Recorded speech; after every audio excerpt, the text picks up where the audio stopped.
Good afternoon, everyone. Country Flyboy here, and today we're going to do the climb video of the Cessna 208 Caravan tutorial. So I just took off out of Fernandina Beach. There's the runway right behind us. Weather is standard conditions, no winds. I got the simulation paused at the moment, and I don't have a flight plan loaded, but we do have a flight plan we're going to fly. So what I'm going to do is I'm going to talk the normal cruise climb cruise of this aircraft. So normally, after you've taken off, traffic pattern altitude for this airplane is 1,500 feet above the field. So let's keep VY until traffic pattern altitude. So I'm going to go ahead and turn towards the south. Since I'm above 500 feet, I can safely make turns for the pattern. And we'll just do a normal traffic pattern departure.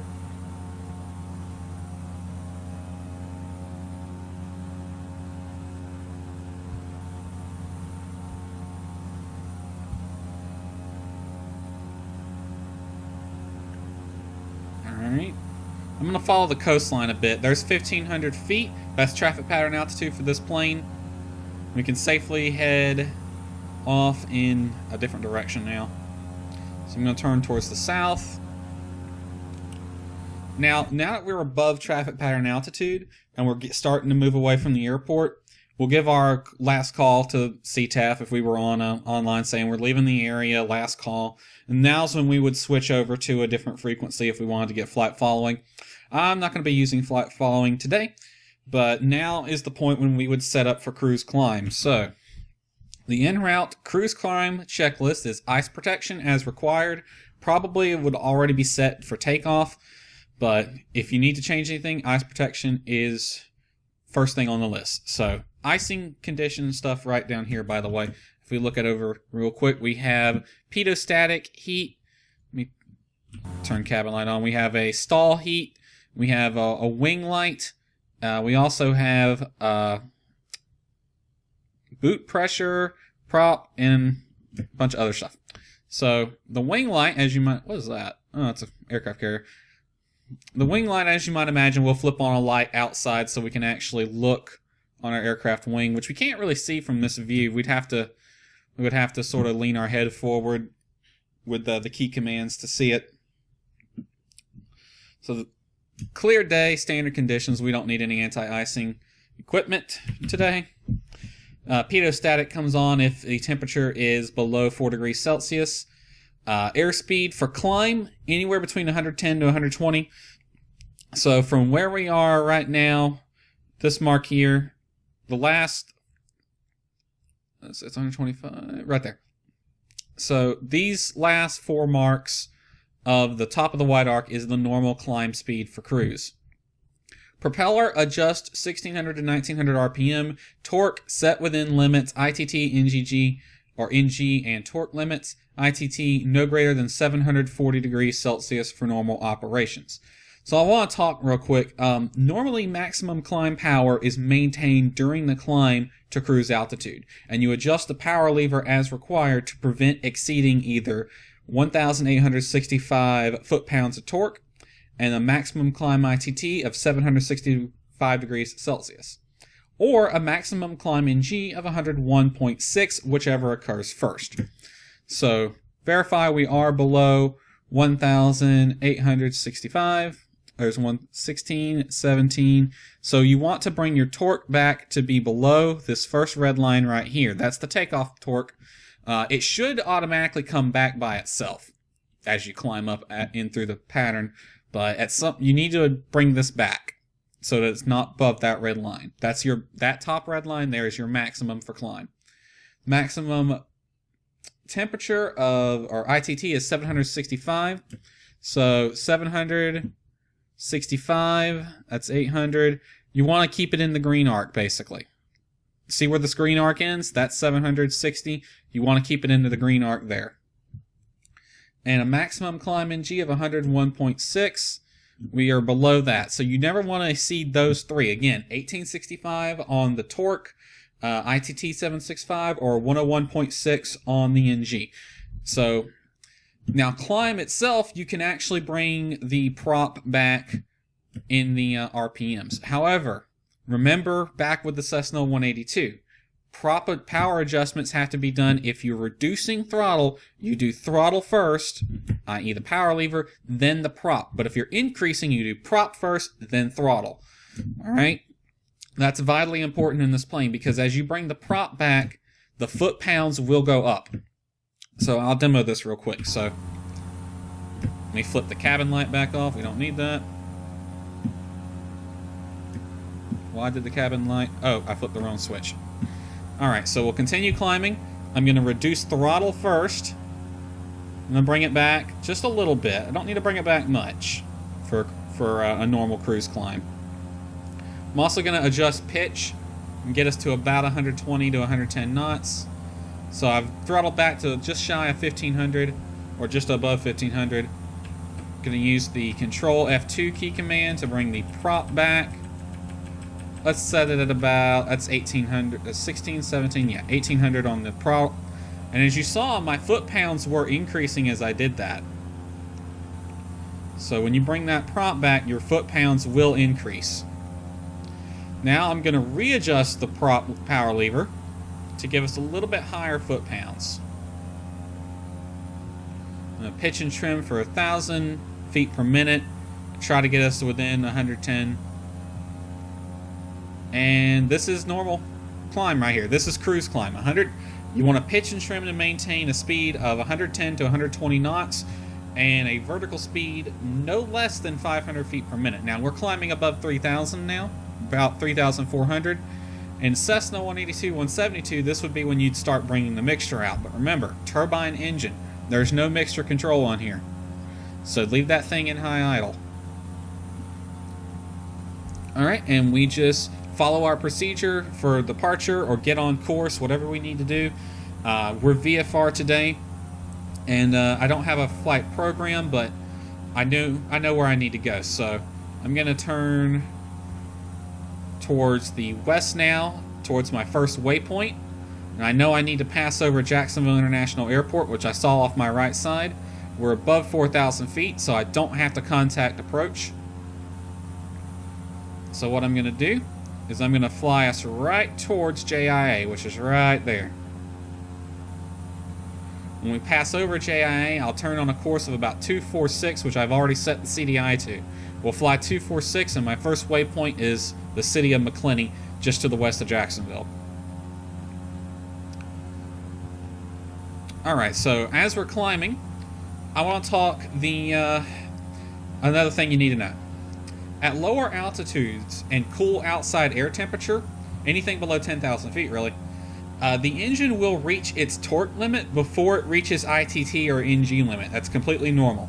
It does it usually with lower outside air temperatures or if you're below 10,000 feet. As you climb, you need to make torque adjustments, and you need to do it very, very slowly. As the climb progresses and the torque is maintained by the power lever, the ITT and NG will increase until an altitude is reached when ITT or NG will dictate the power lever positioning. Alright? Now when operating near the ITT limit, which we're kind of near today, we're within about 100 degrees of it, not too bad though. When operating near the ITT limit, any power adjustments you make, you need to do so very, very slowly, because any rapid power lever advancements could allow an overtemp condition to exist in the engine, because the engine will speed up and heat up faster than the ITT gauge will indicate. So if you do rapid power lever adjustments, you could have an overtemp condition exist inside the engine for a small amount of time, or for a longer amount of time. So you need to make your power adjustments slowly when the ITT is operating near the top of the green arc. We're well below it today, so it's not a big deal. Okay, so I want to talk maximum performance climb real quick. During a max performance climb, your best rate of climb speed is 107 knots, and you do that at 1900 RPM and maximum climb power. Alright? So the speed is 107 knots at sea level, 101 knots at 10,000 feet, 91 knots at 20,000 feet. So it reduces gradually. Since we're not at sea level anymore, let's just say it's probably about 100 knots. Alright, so we'll pitch to maintain 100 knots for maximum performance climb, but we want 1900 RPM. So I'm going to re-increase this. Again, prop first when increasing the power. So that red mark there is 1900. So I'm increasing the prop first. There we go. 1900. Now I'm increasing the power. They want maximum power for a maximum performance climb. So increasing the foot-pounds to right there at that red line.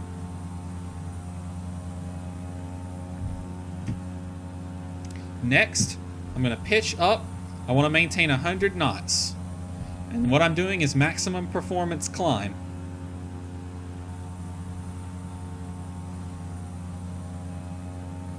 A little more on the foot-pounds. And this can be used if you need to follow a departure procedure that has a slightly quick climb gradient. Like if you're flying in California, a lot of them do. I'm just going to look outside. We're about to pass over JIA now.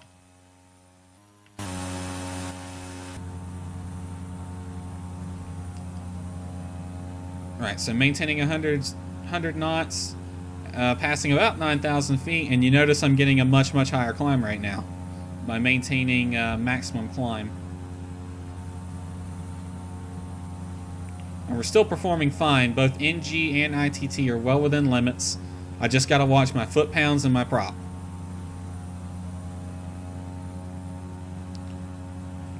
And maintain that 100 knots.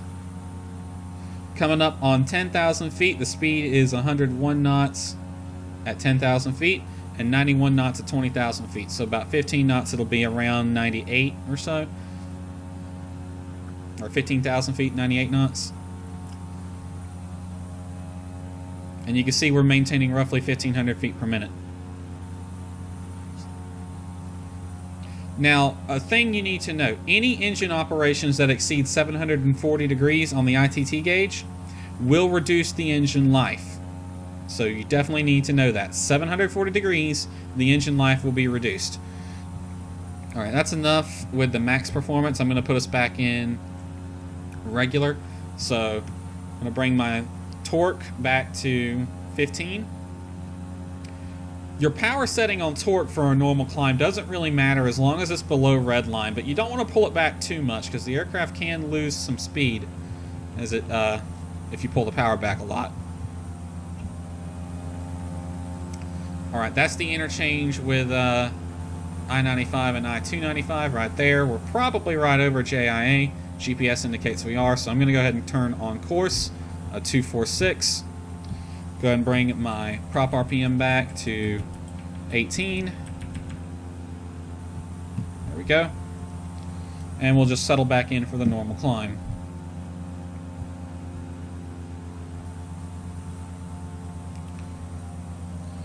Alright, so remember this little thing I pointed out right here? 1900, 1865. This is your maximum settings for climb and cruise, by the way. So, maximum torque, or maximum RPM of 1900, and maximum torque is 1865. So keep that in mind. If you ever forget it, just zoom right in on that little thing there, and it will tell you. Alright, now, I'm going to set the autopilot to 12,500. I'm going to level us off right there at 12.5. And I'm going to set the heading bug to about there. I'm going to go ahead and turn on the autopilot. Autopilot engage, flight director, heading, and don't hit altitude hold because it's not an altitude hold. It literally is an altitude hold, not altitude capture. It will hold whatever altitude you set or you're at when you push that button. So I'm going to let it keep climbing to 12,500, and then I'll hit altitude hold. Got a few more things that we need to talk about, and then we can end the video. Alright, so as the autopilot's going to be flying the plane now, let me adjust it so it is on the proper course. So one last thing to talk about here is if an obstruction dictates the use of a steep climb angle, climb with your flaps retracted and a maximum continuous power at 86 knots. So if for whatever reason you need to do something greater than maximum performance climb, like you need to clear an obstacle, you can bring it back to 86 knots maximum power. So the way we did the maximum performance climb, that power setting, but you can use 86 knots, and that will give you a really, really steep angle of climb.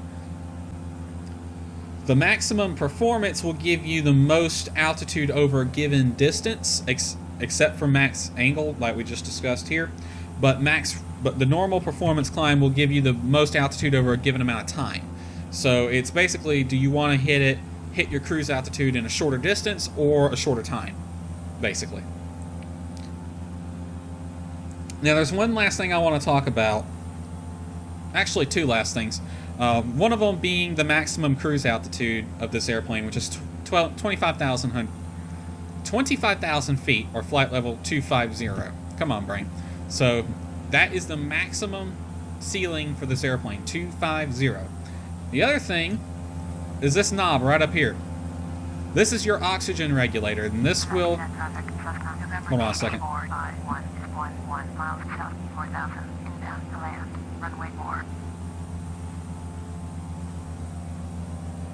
Let me shut them up so I don't have to listen to them. Alright, so this thing up here is your oxygen controller. This will turn on the oxygen system of the plane. This airplane is not pressurized, alright? So you have to use supplemental oxygen to fly it up in the higher altitudes. Now, there are FAA guidelines and requirements for this. So the requirements are: no person may operate a civil aircraft in the U.S.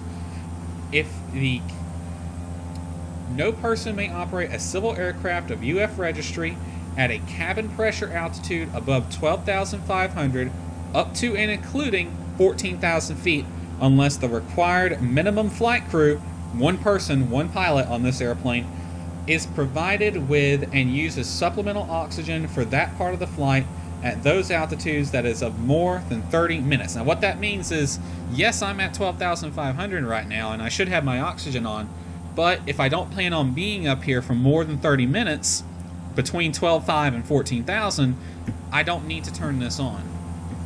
But any time spent up here above 30 minutes, that comes on.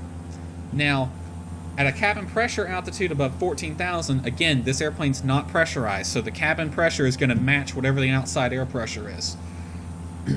So, a cabin pressure altitude of above 14,000, unless the required minimum flight crew is provided with and uses supplemental oxygen in their entire flight, then those altitudes.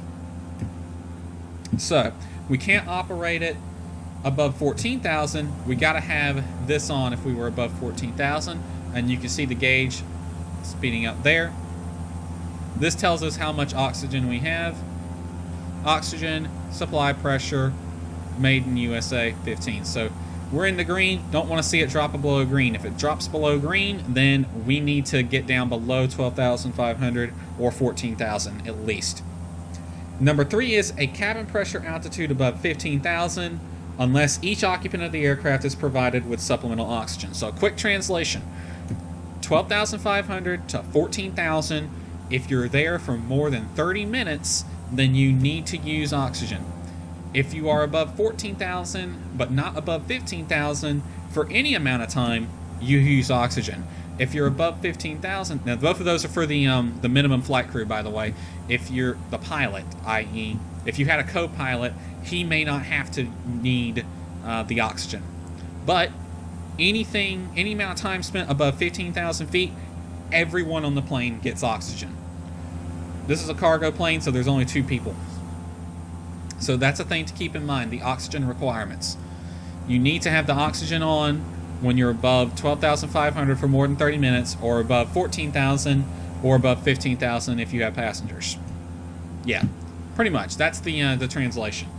Also, one other thing, if you're flying at night, it's recommended to have it on above 12,500 anyway to help you fly at night safely. Alright, that looks like Interstate I-10 right there. We're going to be following that all the way to our first waypoint, which is the city of McClenny. And just to verify, that looked like Cecil Field over there. Yeah, that's Cecil. So we should be coming up on McClenny pretty shortly. And I can see how I-10 just goes that way. There should also be a smaller road heading to the north as we go through McClenny. But we'll look for that. I'm going to turn and go westbound because I don't want to get over the road. I need to be able to see my waypoints out the window. So I just want to parallel I-10 now. But we'll talk about... I mean, this is VFR navigation. You really should know how to do this. I mean, notice I'm not tuning any radios, nor do I have my GPS set to anything, yet I still know where I'm going because I have my charts, I know the area, I know this highway will pass through McClenny eventually, which may be that town right there, I'm not sure. We'll have to verify it. But yeah, you do need to know how to fly VFR this way. We'll maintain 12,500, and that's the climb video, so on to cruise, see you then.